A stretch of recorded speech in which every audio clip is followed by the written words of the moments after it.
Hello and welcome to Global News Today, bringing you exclusive insights and fresh perspectives from leading experts and influential decision makers every weekday here on Al Arabiya News. I'm Tom Burges Watson, coming up on the programme. At least 25 Palestinians have been killed following Israeli airstrikes on central Gaza. This as funerals were held for the victims of Monday's airstrike on the Burej refugee camp. In this edition, I'll be speaking to the Palestinian Authority's State Minister for Foreign Affairs, Dr. Varsen Aghabekian. Hezbollah launches its largest rocket barrage to date at Haifa as Israel intensifies its attacks on southern Lebanon and targets the southern suburbs of Beirut as well. And Kamala Harris avoids calling Benjamin Netanyahu a close ally during a US primetime interview. This as Donald Trump says he could have prevented the 7th of October attacks from happening in the first place.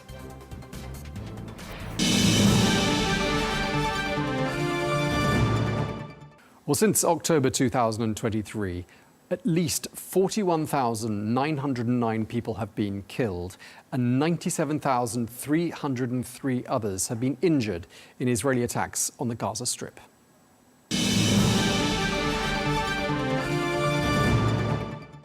Well, for more on the situation, I'm joined now by the Palestinian Authority's State Minister for Foreign Affairs and Expatriates, Dr. Varsen Aghabekian. Thank you very much indeed for speaking to us.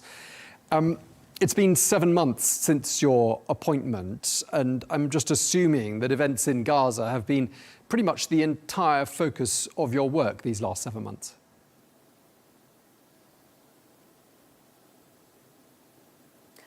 Good evening, and yes, very true. It's been a very hectic and difficult 7 months. We have been seeing this ongoing Nakba and suffering of the Palestinian people for the last year, and it's a continuation of the Nakba of 1948, a year full of brutality and bloodshed that will go into the books of history and political science as one of the darkest periods in modern history, and the generations to come will be looking at this period and shaming all those who have remained silent, those who were ambivalent and just onlookers on the genocide that has been evolving for the last year and 2 days today. This genocide has seen many unseen things in the past. They have seen an occupation force that has been using starvation, water, fuel, energy as weapons in a war. We have seen massive murder, death, killing, destruction everywhere. And all of this has been happening while there has been a grave violation and disregard by Israel of international law, international humanitarian law, disregard to all resolutions, exporting the war to neighboring countries, and further legislating laws that further violate the rights of the Palestinian people, the rights of UNRWA, violating the mandate of UNRWA, legislation against our detainees illegally and unlawfully detained in Israeli detention camps, piracy of our money, anything that is against the state of Palestine and the creation of a state of Palestine. And all of this unmasked very clearly several entities throughout the world, most importantly human rights organizations. It has unmasked or has put at the forefront the true face of an occupier state, not as a democracy or as a moral military, but as a brutal military committing genocide against Palestinians and within a state above the law. And it has been able to evade any accountability by the international community. and has been privileged with the consecutive US vetoes at the UN. So, as you say, 12 months since the start of the war on Gaza, are you seeing any signs at all that we're any closer to seeing an end to the violence there?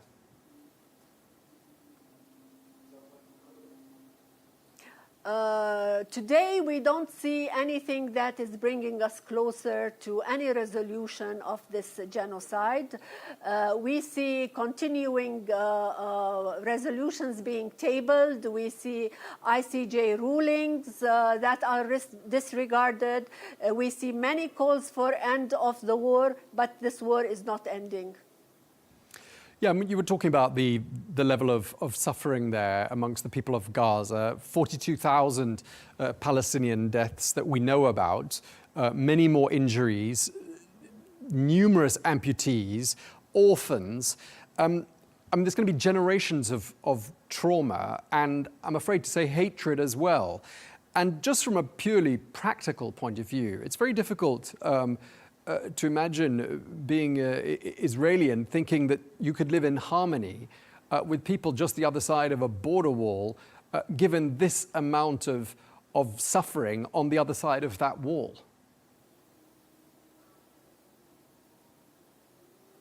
That's very true.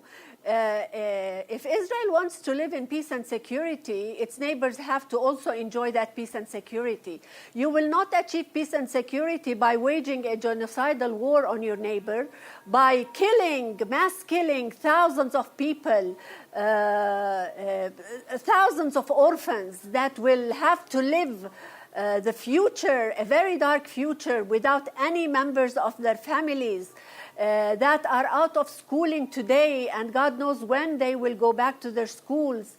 No shelters, no homes, no services, absolutely nothing. Gaza has been leveled to the ground, and unless something happens, unless people see a light at the end of the tunnel that will make them cling more to life rather than to death and more violence, this will continue, and I don't want to even imagine where this will be taking us in the future. Minister, you're in a very difficult position. You've got Prime Minister Benjamin Netanyahu on the one side, and you're also having to juggle your relationship with Hamas. Is there any dialogue between Hamas and the Palestinian Authorities? And do you think Hamas even listens to what the Palestinian Authorities are saying? I think the dialogue is ongoing. There have been talks previously in China, in Russia. I think there will be talks within the next couple of days, because that's the way to go. We need to face this war and the world in a unified front. And the only way Palestinians can do that is for internal talks to take place, and together as a national body put their plans for the near future on how we wish to move on with this, with whatever is going on around us, and being able to face Netanyahu and the supporters of Netanyahu. But one gesture that I think the whole world would like to see is to see those 97, we don't know exactly how many, hostages still being held in Gaza being released. And I'm just wondering whether the PA could play a role here in bringing that about. And wouldn't that be a great initiative to show people on all sides? I think it's not just the responsibility of the PA, it's the responsibility of the world to release all hostages and all detainees on all sides.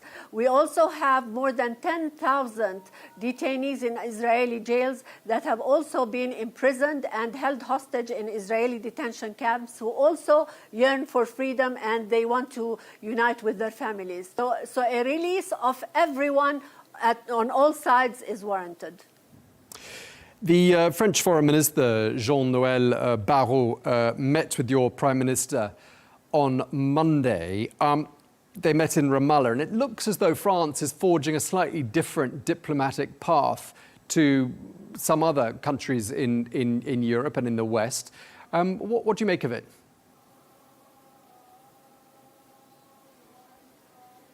I think France is from the same camp of wanting to see an end to this war and wants to have a strong front that calls for that end of the war. And it's very much in line with what other countries are calling for and in line with what the Palestinians are looking for in terms of end of war and having an empowered Palestinian Authority that can take and shoulder its responsibilities in the Gaza Strip in the near future. The presidential hopeful, the Vice President of the United States, Kamala Harris, dodging a question on whether or not Benjamin Netanyahu was a genuine ally of the United States. I mean, it doesn't seem, does it, like Prime Minister Netanyahu really listens to his allies. And on that note, I just wonder whether you've got channels of communications with the Israeli government that you're working on, you're trying to develop, some back channels perhaps, to try to, if anything, just bring about some sense of dialogue between the two sides? I think there is no direct dialogue at this stage, but and we're not privy to any communication by Israel with other parties. But what we are calling for is for the United States to take a much more active role and an unbiased and more objective and balanced role in the Middle East so that it can influence its ally Israel to put an end to this genocide war and think strategically for the future and for the future of the state of Palestine, the future of the state of Israel, and the future of the region as one entity whose security is inseparable and intertwined. The US elections are in exactly 4 weeks from now. A lot of people we've been speaking to here on Al Arabiya News have been telling us that they think Prime Minister Benjamin Netanyahu is trying to survive politically and that he's biding his time until the US election. I just wonder what impact you expect the outcome of the US elections to have on the situation in Gaza and indeed in the West Bank.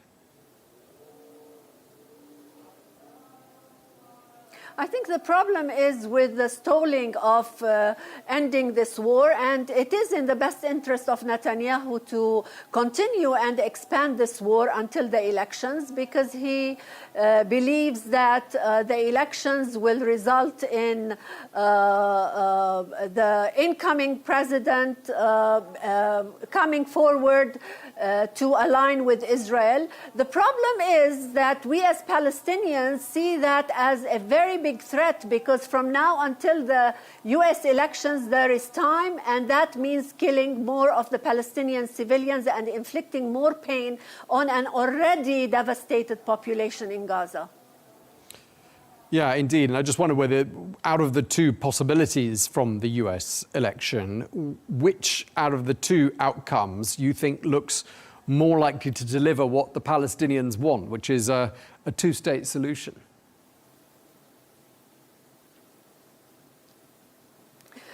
We would like to see both delivering the two-state solution, because that is the only viable solution if they are genuinely advocating peace in the area and security for the state of Israel and the neighbors as well.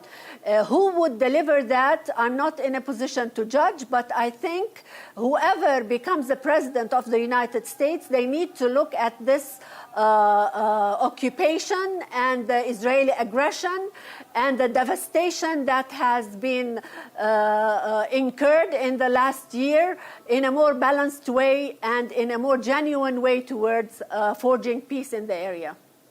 And just listening to the Hamas leader in exile, Khaled Mashal, saying today, not only will Hamas rise from the ashes despite heavy losses, he said he sees no prospect for peace while Netanyahu's government is in power. I mean, that's a very bleak assessment, because we do not know how much longer Prime Minister Benjamin Netanyahu will be in power. That's even bleaker than saying this depends on the US election, which is just in 1 month from now.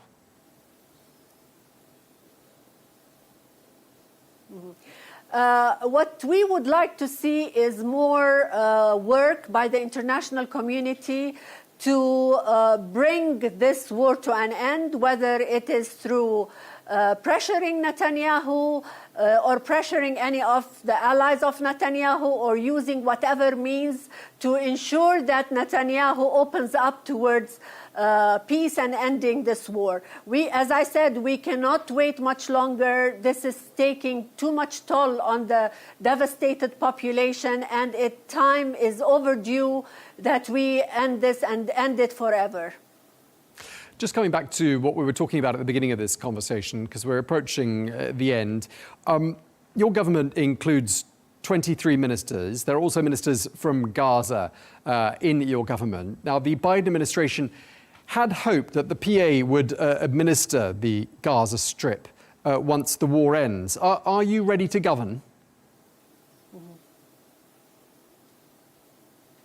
Yes, we are ready to govern, and we have all the plans already prepared. What we need to see now is an end of war first and foremost, and then a PA that is empowered to be physically present in Gaza and shoulder its responsibilities, so that we can start with immediate relief matters, and then in terms of shelters, services, etc., and then we move into reconstruction. And today our Prime Minister has announced the formation of the National Committee on the Reconstruction of Gaza, and this committee will be tackling the issue of the needed services in the immediate and in the medium and the longer term, the infrastructure needs and the economic revival. So we are ready, and we already have staff who have been working in Gaza even before the genocide started, and they have continued to work throughout the very dark days of this genocide, and they can be easily mobilized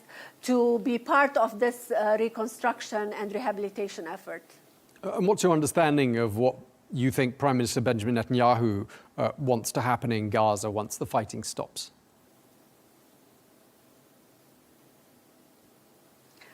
I think Netanyahu is under the illusion that he can continue to occupy us physically and mentally forever, and to have his greater Israel established, and his making this acceptable and in line with whatever his rightist settler-dominated government wants.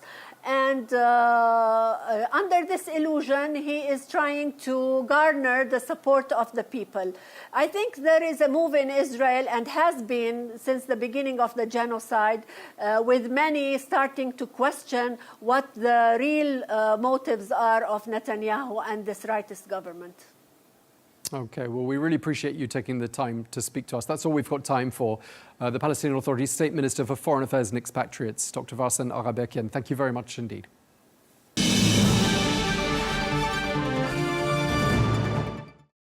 To the US now, where during a one-on-one interview with CBS News 60 Minutes last night, the US Vice President Kamala Harris addressed various pressing issues: the Middle East, Ukraine, gun ownership and immigration, all up for discussion. Well, that interview was recorded as Harris steps up her media presence on podcasts and TV shows, and it follows criticism for her limited appearances in the media. Well, the CBS News segment was aired Monday night after both Trump and Harris had attended events marking the first anniversary of the 7th of October attacks on Israel. Well, when asked if the Israeli Prime Minister Benjamin Netanyahu was a strong ally of the United States, Harris appeared to avoid giving a clear answer. The Biden-Harris administration has pressed him to agree to a ceasefire. He's resisted. You urged him not to go into Lebanon. He went in anyway. Does the U.S. have no sway over Prime Minister Netanyahu?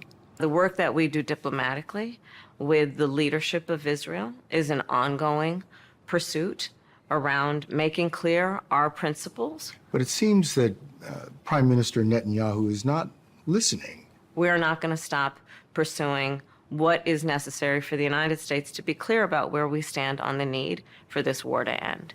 Do we have a real close ally in Prime Minister Netanyahu? I think With all due respect, the better question is, do we have an important alliance between the American people and the Israeli people? And the answer to that question is yes. Kamala Harris speaking there. Well, Donald Trump also spoke following the 7th of October memorial, claiming that those attacks would never have happened on his watch. The October 7th attack would never have happened if I was president. The past few years have proven that weakness only begets violence and war. And you see that it's weakness, but it's also, there's a lot of hatred going around also, not just weakness, it's hatred. There's a lot of hatred on a certain side. What is needed more than ever is a return of unwavering American leadership and unquestioned American strength.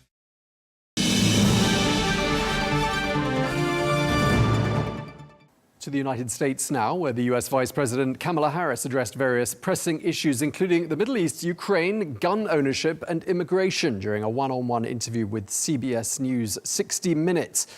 Well, the interview was recorded as Harris increases her media presence on podcasts and TV shows following criticism for her limited appearances.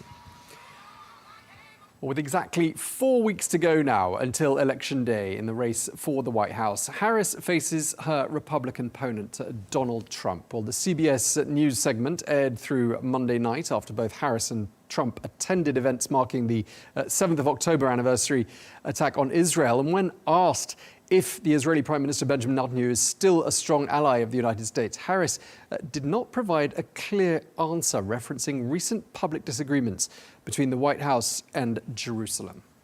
The Biden-Harris administration has pressed him to agree to a ceasefire. He's resisted. You urged him not to go into Lebanon. He went in anyway.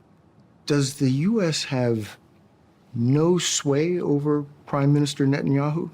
The work that we do diplomatically with the leadership of Israel is an ongoing pursuit around making clear our principles. But it seems that Prime Minister Netanyahu is not listening. We're not going to stop pursuing what is necessary for the United States to be clear about where we stand on the need for this war to end. Do we have a real close ally in Prime Minister Netanyahu? I think, with all due respect, the better question is, do we have an important alliance between the American people and the Israeli people? And the answer to that question is yes. Kamala Harris speaking there to 60 Minutes. Well, Donald Trump also spoke following on from the 7th of October memorial, claiming that the attacks of 12 months ago would not have happened on his watch. The October 7th attack would never have happened if I was president. The past few years have proven that weakness only begets violence and war. And you see that it's weakness, but it's also, there's a lot of hatred going around also, not just weakness, it's hatred. There's a lot of hatred on a certain side. What is needed more than ever is a return of unwavering American leadership and unquestioned American strength. I'm speaking there. Well, joining me now is a professor of US and international politics at University College Dublin's Clinton Institute, Professor Scott Lucas. Thank you very much indeed for taking the time to speak to us.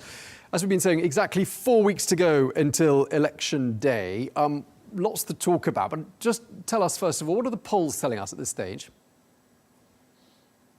Well, I think it's not just the polls. I think if you read all the signals from the race around the issues, around the posturing of both campaigns, you're talking about a toss-up election, that it could go either way. If you're reading it very carefully, you're talking about 7 states that will decide this election. There are 3 up in the north, Pennsylvania, Michigan, and Wisconsin. There are 4 in the Sun Belt in the south. That's North Carolina, Georgia, Arizona, and Nevada. Each of those states is within about 2%. I still think that there's a slight advantage to the Harris campaign because if the Democrats win Pennsylvania, Michigan, and Wisconsin, that's it. They've won. They don't need any of the other states. But if the Trump campaign can win that key state of Pennsylvania, then the Democrats have to break through in the South and those other swing states. That's how finely balanced this is with 4 weeks to go.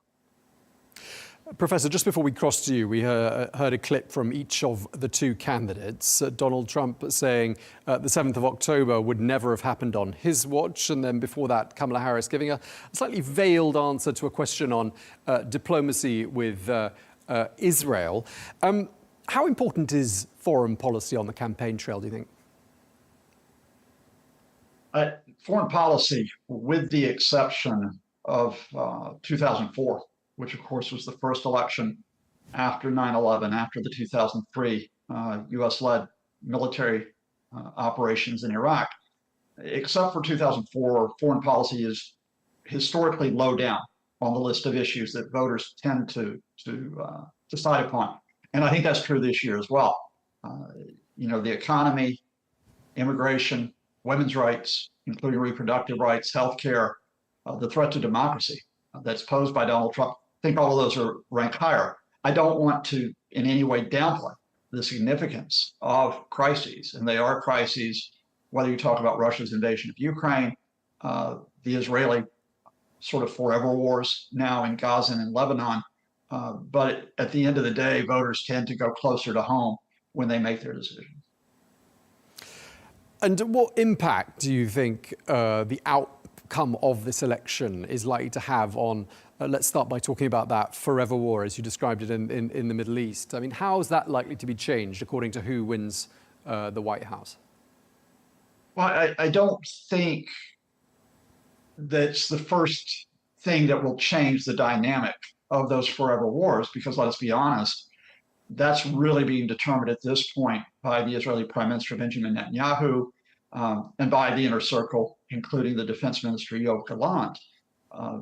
For reasons I can go into, it was Netanyahu who, for personal reasons, political and legal reasons, really decided on a military rather than a political and economic response to Hamas's mass killings in October of 2023, when that war, that assault on Hamas, in a sense, has bogged down, when Hamas has not been destroyed, when Netanyahu was under increasing pressure in Israel from his own public over the failure to get hostages back, then he decided to open the second front in Lebanon. So it's very much an Israeli story.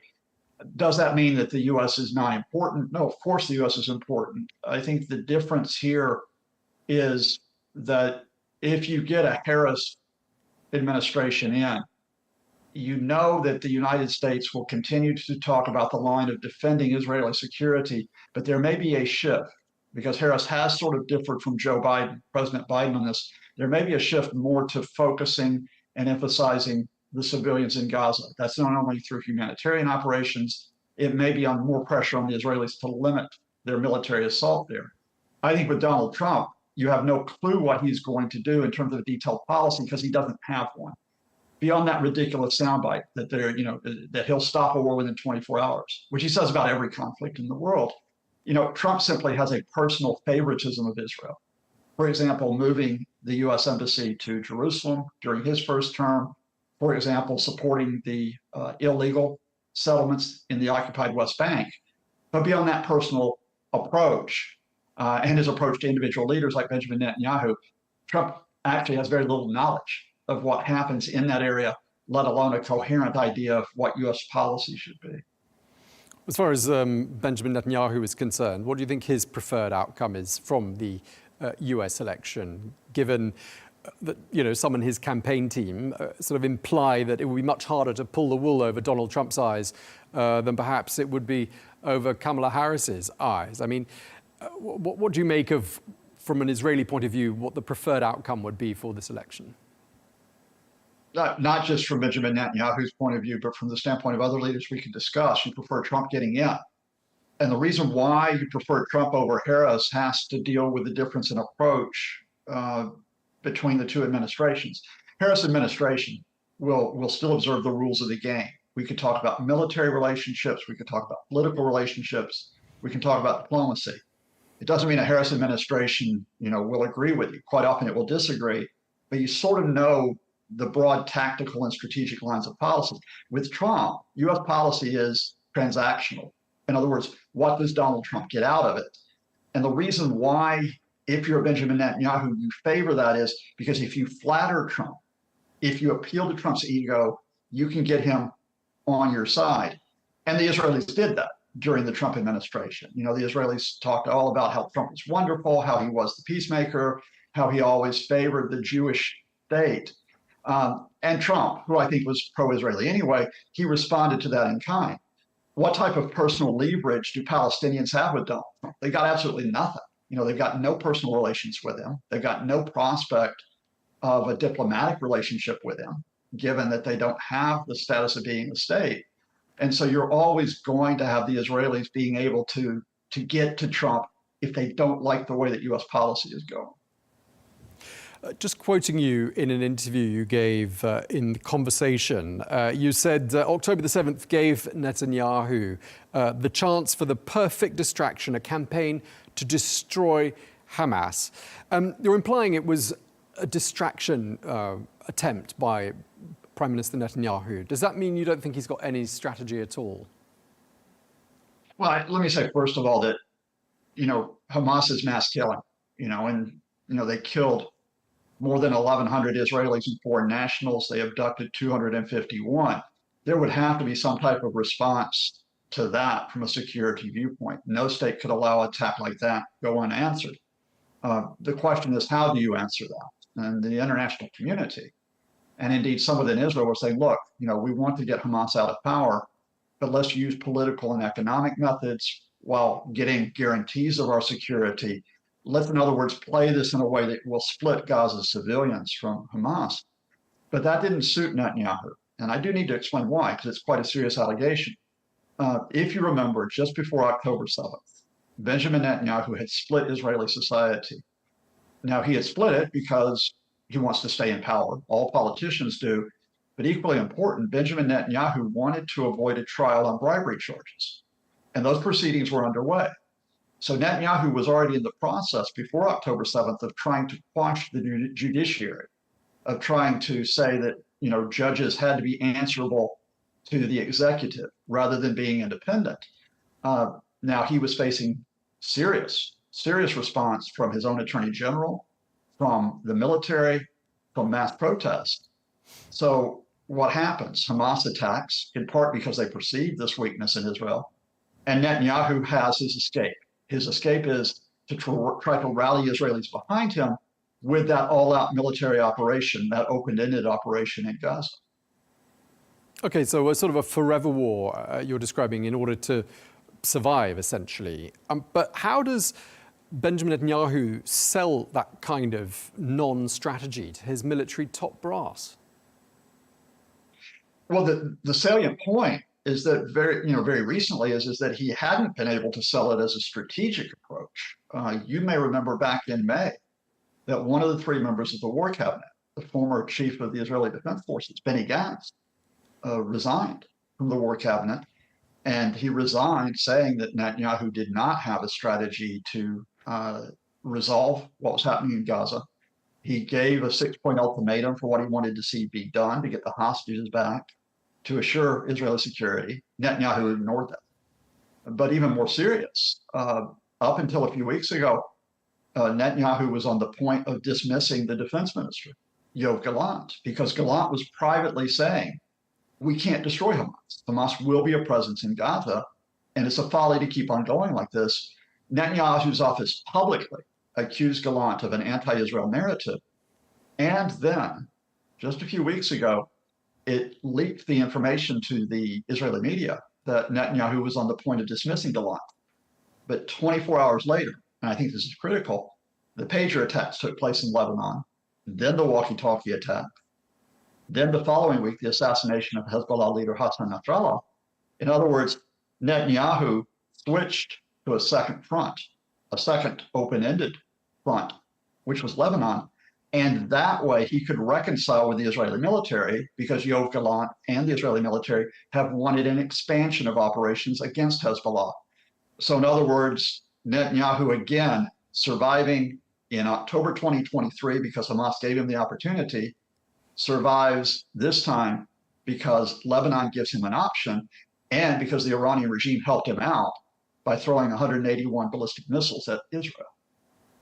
And of course, it remains to be seen how Israel responds to what happened a week ago today. What's your sort of thinking? Because it has been 7 days, and 180 ballistic missiles were fired at Israel, causing admittedly minimal damage. But Israel does have to respond, doesn't it? So we could probably agree that a response will happen. But what will that response be? We don't know. What are your thoughts?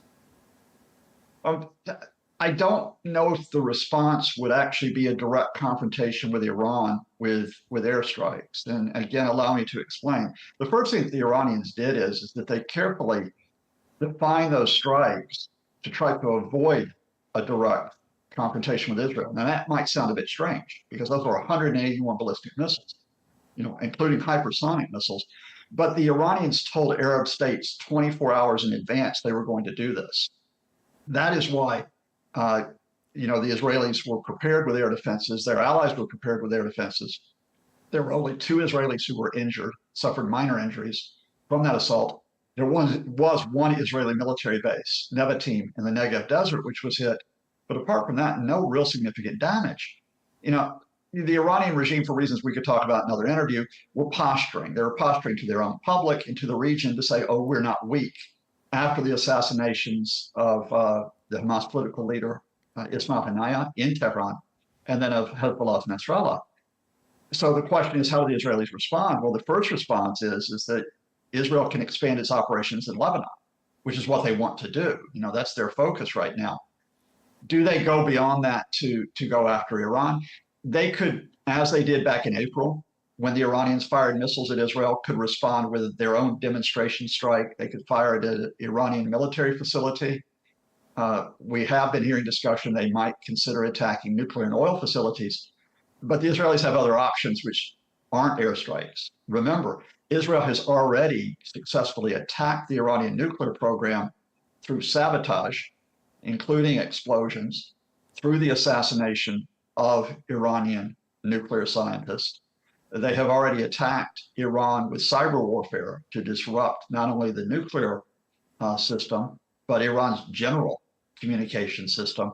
So they have other methods other than a high-profile airstrike, one which could unsettle their supporters, even the U.S. So not saying there won't be an Israeli response. I think there could be one, but I don't think their priority will be a direct conflict with Iran. Their priority will be Lebanon and Gaza for some time to come. Okay, so you're not expecting any kind of diplomatic breakthrough between now and election day, not even a ceasefire in either of Lebanon or Gaza. And I'm just wondering, as an extension of that point, there have been those in the United States some analysts have speculated that such a diplomatic breakthrough would almost be considered a gift to Team Biden/Harris. And I just want to know what you make of that idea, and perhaps this is something that Netanyahu is waiting for, for something that can happen after the 5th of November. I think, quite often we look at the U.S. and say that, a ceasefire might turn upon what the U.S. does. Sometimes you have to actually look at the local, what's happening on the ground. And, you come back to Benjamin Netanyahu, not just the United States, but Egypt, Qatar were involved in the attempts to broker a ceasefire as recently as last month. And on each occasion, when they thought they were advancing toward the ceasefire, they had the rug pulled out from under them. And in the last, as it were, chance for a ceasefire that we had before this recent escalation, the head of Mossad, Israel's security service, was in one of these negotiations, was in Qatar.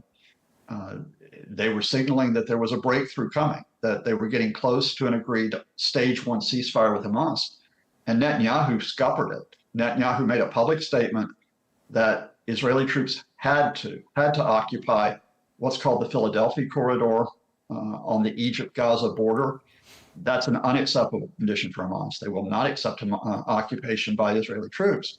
And the talks fell apart. And in the days after that, even the Biden administration said, look, there is no prospect of a ceasefire now.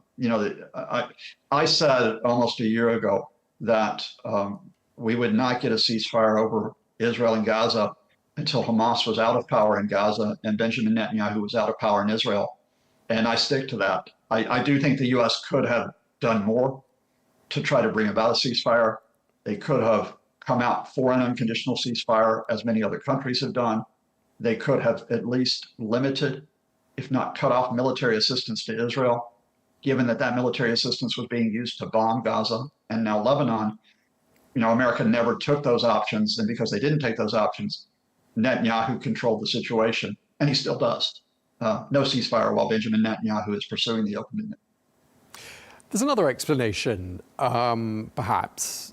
If you look back at events these last few weeks and the intelligence coups that Israel has shown the world, the walkie-talkie and pager attacks, the targeted killing of Hassan Nasrallah, the continued degradation of Hezbollah, the degradation of Hamas. Do you think perhaps those intelligence coups go some way to explaining why, especially because they were several years in the making? For example, the pager attack was several years in the planning. Do you think that perhaps explains why, given that they were in the pipeline, so to speak, the Israelis were so reluctant to talk diplomacy, peace, ceasefires? Could that be one explanation as to why there's been a bit of stalling? I mean, certainly once the second front opened up in Lebanon, it brought together Netanyahu with the Israeli military, and that meant any talk of a ceasefire in Gaza was off the table. So I sort of follow the chain of logic there. Was that the consideration all along? I'm not so sure of that. I mean, for all, Israel's, quote, intelligence breakthroughs where they have assassinated, killed Hamas leaders, they have not defeated Hamas. They have not given us any idea of an end game in Gaza, because even if you destroyed Hamas, who's going to run the country? Is it going to be an alternative Palestinian leadership? Are the Israelis going to occupy it? So, you could have all the intelligence successes you want, but you don't have a strategic endpoint. And I would say the same thing about Lebanon. I think in the short term, you're absolutely right that these operations, which were planned for years, the pager operations, involved an elaborate setup of foreign business fronts, including in Hungary. That this prospect that you could decimate Hezbollah by striking at its communications and then therefore its leaders. In the short term, yeah, you get those successes. But does that actually destroy Hezbollah, or does it destroy other groups in Lebanon that may come up and challenge you? And here, I'd say that history is cautionary. Israel went into Lebanon in 1978. It got bogged down. It went into Lebanon in 1982. It got bogged down. It had problems in 1996. It had, in fact, I think it got a bloody nose in 2006 when it went back with another invasion into Lebanon. So, be careful of what you promise in the short term. If Hezbollah disappeared tomorrow, if all of its leaders were killed, if all of Hamas's leaders were killed, maybe Benjamin Netanyahu declares mission accomplished.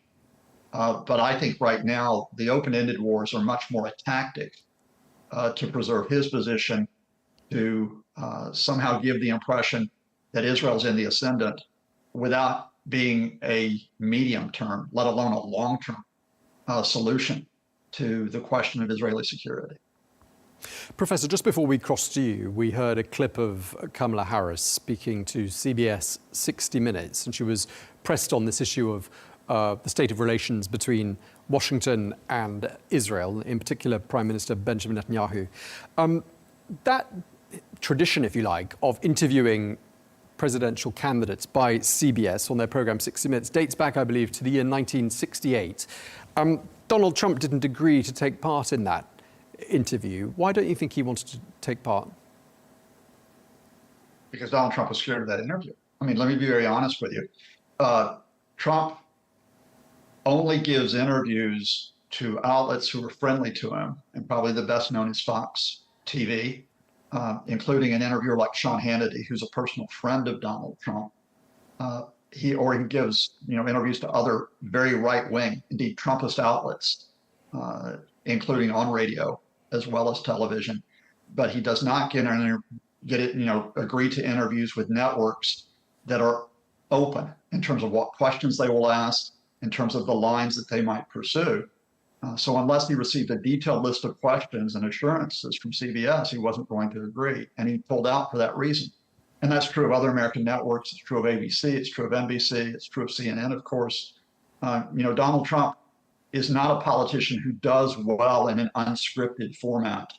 And that type of safe format is one he could only get from a friendly organization.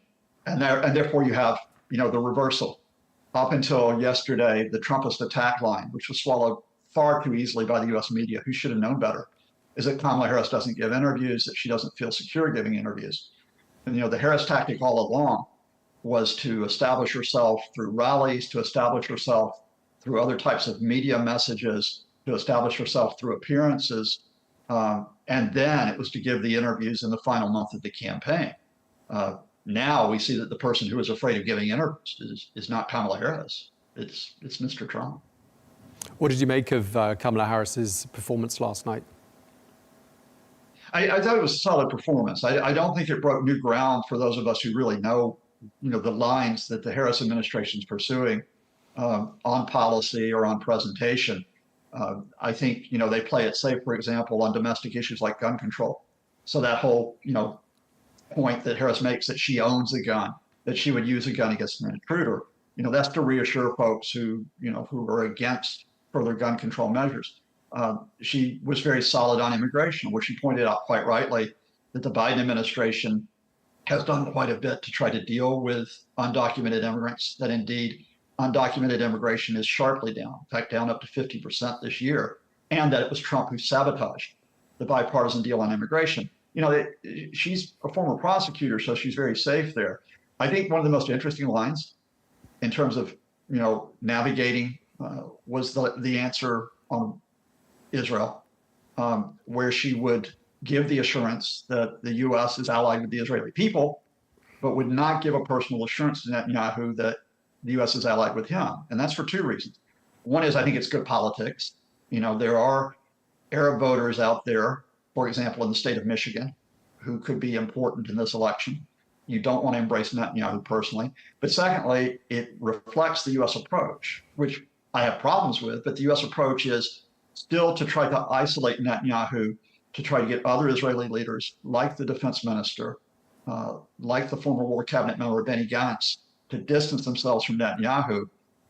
Right now, that's not succeeding. That approach isn't succeeding. But I think it's one that the Harris administration would take up if she does get into the White House in January, and hope that 2025 offers a little bit more hope of pushing Netanyahu back and therefore opening up the prospect of a ceasefire than we have seen in 2024.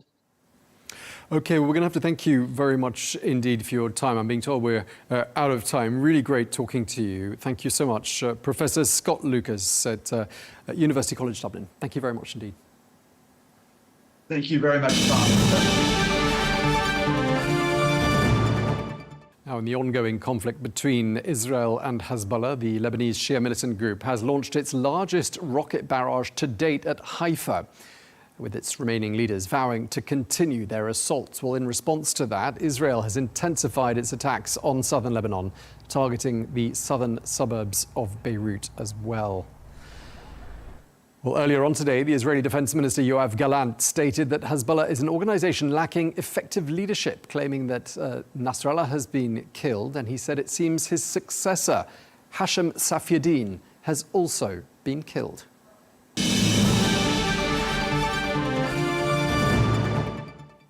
Well, for more, I'm joined now by the former Deputy Assistant Secretary of Defense for Europe and NATO under President Obama, Jim Townsend. Thank you very much indeed for speaking to Al Arabiya News. I think perhaps one of the most hotly anticipated developments with regards to the conflict in the Middle East is how Israel is going to respond to last Tuesday's ballistic missile attack on its territory by Iran. I'd just like to get your thoughts on that, first of all. I mean, we can take it as given, can't we, that Israel will respond. I don't know if you agree with that, but how do you think they'll respond? Well, I agree with you completely. They will certainly respond. That's the pattern between Iran and Israel, and there's no reason there will be a change.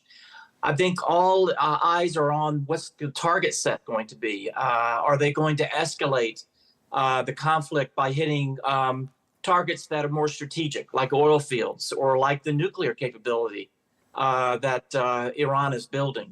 So there's been a lot of pressure put on the Israelis not to hit those more strategic targets. The oil fields will cause problems globally in terms of oil price and that type of thing. And of course, the nuclear facilities means we're going to have nuclear capability, whether it's a facility like they have in Iran, or a nuclear power plant, or even nuclear weapons, that all of a sudden that's a more acceptable target set, which no one wants to see. And Israel probably isn't in a place where it can even be successful in any kind of meaningful strike on nuclear capabilities. So you're right, all eyes are on this retaliation that we're expecting out of Israel. It's taken a while, but Israel is going to retaliate at a time and place of its choosing, as they all say. And we'll just have to see what Israel does while it's under pressure from the U.S. as well. Indeed, and this is in the context of a U.S. presidential election in precisely 4 weeks from now. And we've got this violence in the Middle East, which has expanded from Gaza to the West Bank to Lebanon. We think Iran could be a place in which more violence is seen there as well. I'm just wondering what sort of a bearing all of this is having on the US presidential election.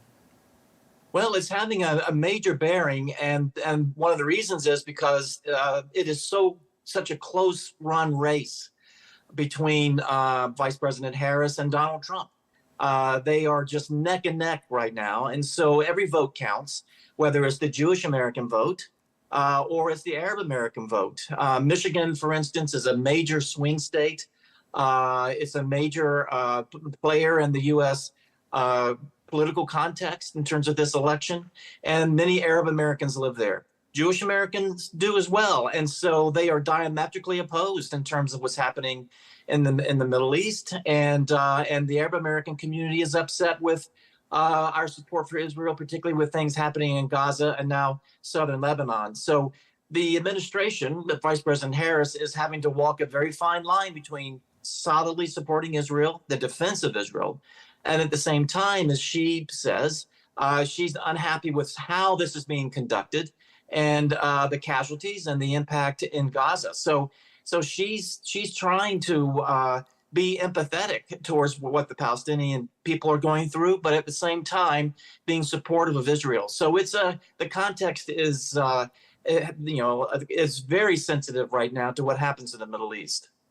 And probably a bit too simplistic, isn't it, to say more of the same under an eventual President Harris and a clean break under once again President Trump. That's far too simple a sort of binary set of solutions, isn't it?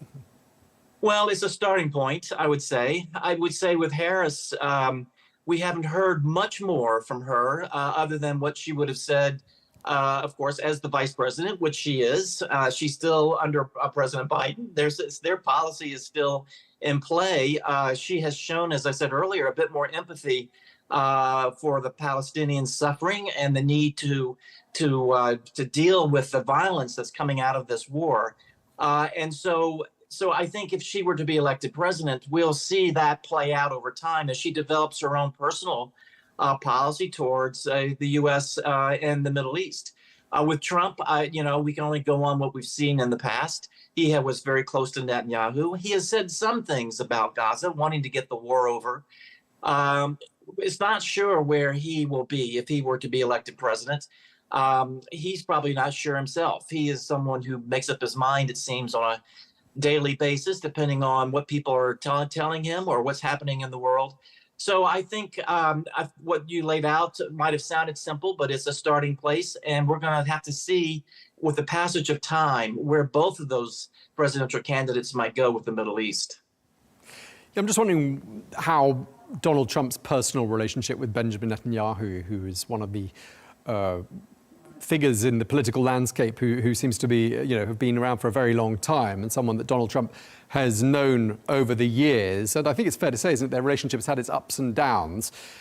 Difficult to know exactly where their relationship is at this particular moment. So what would you say is the state of relations between Trump and Netanyahu right now? Well, I still think it's a close relationship, closer certainly than Biden and Netanyahu for obvious reasons. The election results that will come from having a close relationship with Netanyahu and the Jewish American community is also important to Trump. And also, it should be said that the Jewish American community isn't necessarily solidly behind Netanyahu either. There's splits among the Jewish people who live in the United States, and so there's, who knows how that might play out. But Trump's very aware of that, but he's not very deft in terms of how he tries to talk about both Netanyahu on the one hand, but also Arab Americans on the other hand. I think he stumbles around with walking that fine line. So I think right now his view of Netanyahu, his appreciation of what's happening in the Middle East, is probably shaped more by presidential politics than anything else. If he were to be elected, those politics would be behind him, and we'd have to see where he really goes in terms of U.S.-Israeli relations. He's got this reputation as being something of a deal maker. He likes to position himself as being a broker of deals. That's what he did most of his professional life as well. He sort of suggested that not just with this conflict, but also with what's happening in Ukraine, he could simply pick up the telephone and make a call and everything would be all right. I mean, what do you make of that claim? And do you think it applies more to this conflict than it does to the Ukraine conflict, or to neither? To neither. It's pure rhetoric and bombast from Trump. I think all of us know you can't pick up the telephone and cut a deal with Putin or Netanyahu. Both of these are highly complex conflicts that are going on, particularly in the Middle East, particularly with Israel. And after the horrific terrorist attack that happened with Hamas on the Israeli people. So no, there is no deal there. I will say that under Trump, they did have the Abraham Accords with some of the other Arab nations, as you know. So he and his people certainly can work on a deal and to help in the Middle East. But I don't think his own personal deal making is going to come into play. And we'll see an end to these two conflicts from telephone calls. Indeed, and we heard as much as that from the Kremlin, which said that picking up the telephone was unlikely to draw a line under the conflict in Ukraine. Just with regards to what's happening in Ukraine, just tell us what your assessment is of what the situation is like right now on the battlefield. Well, right now, I think a lot of thoughts are going towards the wintertime coming and understanding that efforts are going to have to be made to provide, the best air defense we can to Ukraine to keep their electrical grid up during the winter time, to keep the power flowing to the homes of the people of Ukraine. They're going to need air defense to do that. They've got air defense, but they'll need more ammunition and that type of thing. We're still watching what happens with Kursk and that impact on what's happening in the east of Ukraine, in the Donbas area, where the Russians are grinding through and making progress, not in large amounts, but progress at a high cost, both to them as well as to Ukraine. The Kursk operation, which is of course the Ukraine invasion into Russia, that plays into this because the Ukrainian forces and the supplies and things that are used up in Kursk are not part of the battlefield support for Ukraine in the east. And so a lot of this progress made by Russia is because there's not enough for the Ukraine defenders to keep pushing back on the Russians. So there's been some give there. But we're going to have to see as we get closer to the wintertime what happens on the battlefield. I don't predict any great moves one way or another in terms of loss of territory or gain of territory. For sure, Ukraine is going to have to hold on to what they've already taken in the Kursk area and somehow build up the defenses in the Donbas area. And then we'll see what happens as we get through the winter and into the spring. Will there be another offensive for Ukraine or Russia in the spring? We're not going to know. But one thing to keep in mind is during the winter, people talk about the mud and the weather, but there's also the problems with the trees and this type of thing, that will be losing its leaves. And so the ability to hide your armor in a forested area or to take advantage of terrain goes away during the wintertime because it's very easy to see your opponent, particularly with drones and this type of thing. So it might be we're going to see a static front, both in Kursk as well as in the Donbass as we get into the dead of winter. And we'll see instead a lot of air operations, whether it's missiles or aircraft, bombing the various parts of the energy infrastructure in Ukraine. Yeah, indeed. This is all starting to sound really familiar, isn't it? We're 2.5 years into this conflict, and we are always talking about the winter approaching and these very narrow windows, really, for any meaningful opportunity for either side on the battlefield. And just tell us. That's right. Yeah, and just wearing your NATO hat, your ex-NATO hat, just tell us why it matters so much to NATO that Russia does not achieve a significant breakthrough there in Ukraine. Well, the feeling is very intense among the nations, the NATO nations that are along the Russian frontier, particularly in the Nordic area, Baltic area, Romania, other places. That should Ukraine falter and should there be some type of likely unjust peace agreement or armistice or ceasefire or something between Russia and Ukraine, we're going to have on our hands, in terms of the West, a recapitalized Russian military, smarter than the one that we saw 2 years ago that went into Ukraine to begin with. Smarter, better equipped, with a leader who was looking for other opportunities to try to reclaim a lot of what he feels, Putin feels, Russia has lost since the end of the Soviet Union. The Baltic nations feel certain that they are in the crosshairs once Ukraine is done. Poland says the same thing about itself. So the feeling in NATO is that we have to improve our deterrence. We've got to get stronger all along that frontier. We have to make sure that if Putin has any designs on NATO nations, that he will understand the cost is prohibitive to him for launching some type of attack on NATO. And we are racing right now because within the alliance, we've allowed for the past number of years to fall back in terms of capabilities.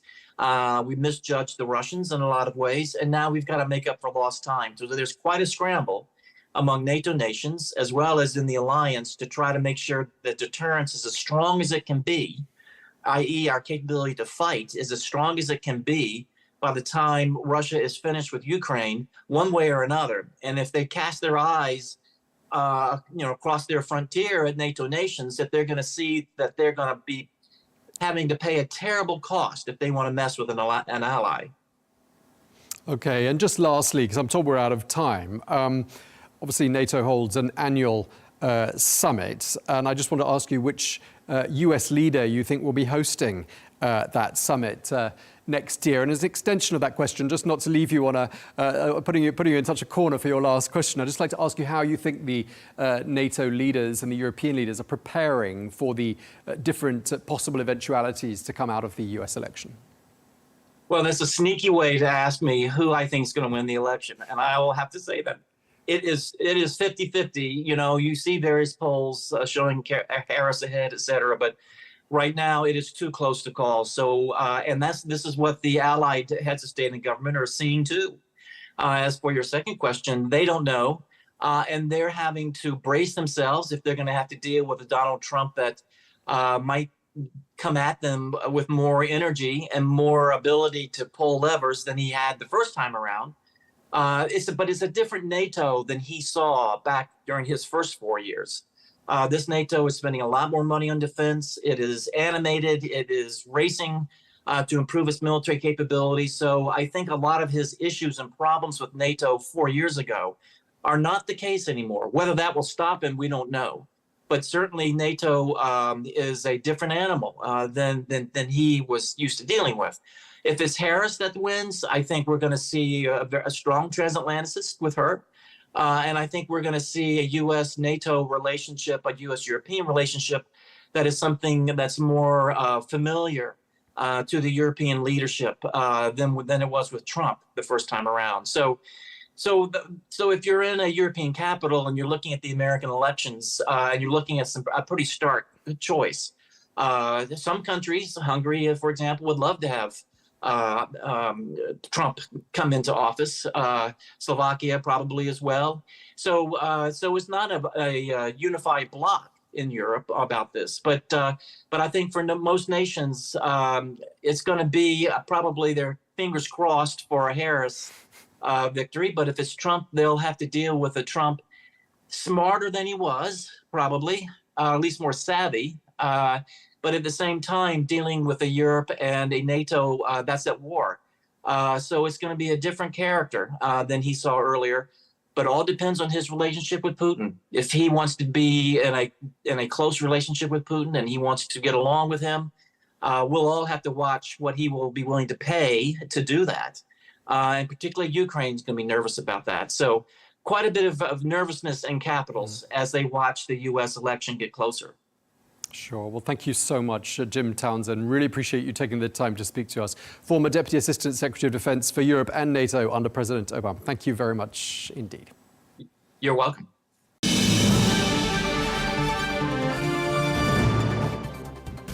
Well, that is all we have time for on Global News today. Thank you very much indeed for watching. Be sure to join us again tomorrow for more exclusive interviews. Until then, bye-bye.